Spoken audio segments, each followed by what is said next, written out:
Good morning fourth class. आज हम आपका 13 चैप्टर पढ़ेंगे। इसका नेम है माई ट्री, यानी कि मेरा पेड़। इसके पोइट हैं जेनेट एगल। कौन है? Janet eagle. बच्चे किसकी पोएम है? ट्री की पोएम है और बहुत अच्छी पोएम है। इसे आप ध्यान से सुनेंगे। O tree so big and stout and strong, you have lived so very, very long. 100 years or more, I am told, and yet you are not so very old. इसमें क्या है? पोइट क्या कहता है?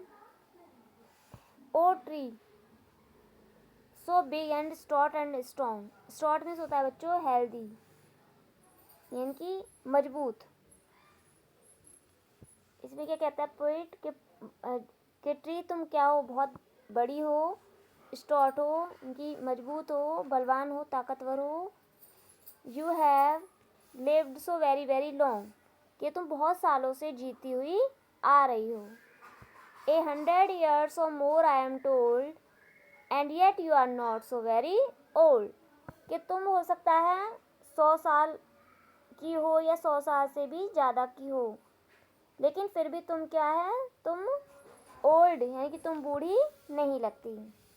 बच्चों आपने ट्री देखी है ना? ट्री बहुत पुरानी भी होती हैं, है ना? बहुत पुरानी समय से चली आ रही है, लेकिन क्या वो बूढ़ी लगती हैं? नहीं लगती। क्यों?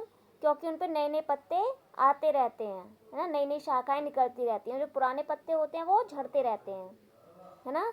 तो इस तरीके से क्या रहती है? ट्री एकदम स्ट्रॉन्ग रहती है और हेल्दी रहती है। तो बच्चों हम नेक्स्ट पैराग्राफ पढ़ेंगे। 100 secrets you you could tell of children whom you love so well, who came and sat beneath your shade or underneath your branches played. आगे से पोइट कहता है कि ट्री तुम जो है बच्चों के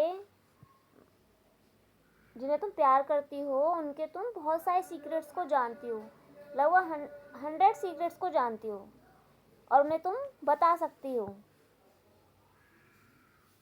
हु केम, कौन से बच्चे? Who came and sat beneath your shade और अंडरनेथ योर ब्रांचेस प्लेड।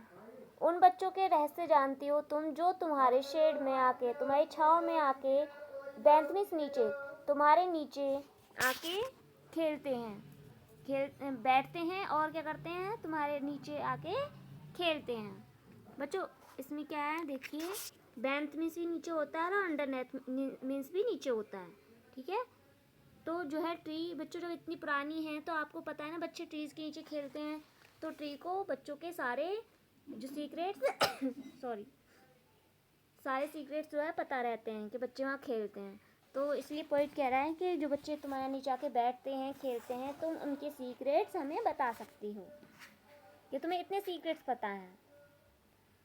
फिर है बच्चों next paragraph. 100 birds have built their nest, your leaves have softly kissed their breast, your branches seem to touch the sky, yet you were once as small as I. आगे इसमें कहता है poet कि तुम्हारे जो पेड़ बच्चों बर्ड्स क्या करते हैं? अपने नेस्ट बनाते हैं, कि 100 बर्ड्स ने तुम्हारे ऊपर नेस्ट बनाए होंगे, है ना? और वो तुम्हें क्या करते होंगे? किस करते होंगे। Your branches seem to touch the sky, yet you were once as small as I. कि जैसे मैं छोटा हूँ, बच्चा है पोइट, कि जैसे मैं छोटा हूँ, जब ट्री तुम छोटी होंगी तो तुम्हारी जो ब्रांचेस हैं वो आसमान को, स्काई को छूती होंगी। आ रहा है बच्चों समझ में कि ट्रीज पे बहुत सारे जो है बर्ड्स नेस्ट बनाते हैं, है ना? और जो तुम्हारी ब्रांचेस हैं वो आसमान को छूती हैं, क्योंकि जो ट्रीज हैं बहुत ऊंची होती हैं इसीलिए। फिर बच्चों नेक्स्ट पैराग्राफ है लास्ट। बच्चों होप आपको पोएम समझ में आ रही होगी, और आप अगर ध्यान से सुनेंगे और पढ़ेंगे तो आपको बहुत अच्छे से समझ में आएगी और आपको इंटरेस्ट भी आएगा। अब बच्चों इसका लास्ट पैराग्राफ है। Some day when I have grown up too I am coming back to visit you. And change though other things will be, I will find the same dear friendly tree. बच्चों जो poet है वो बच्चा है ना।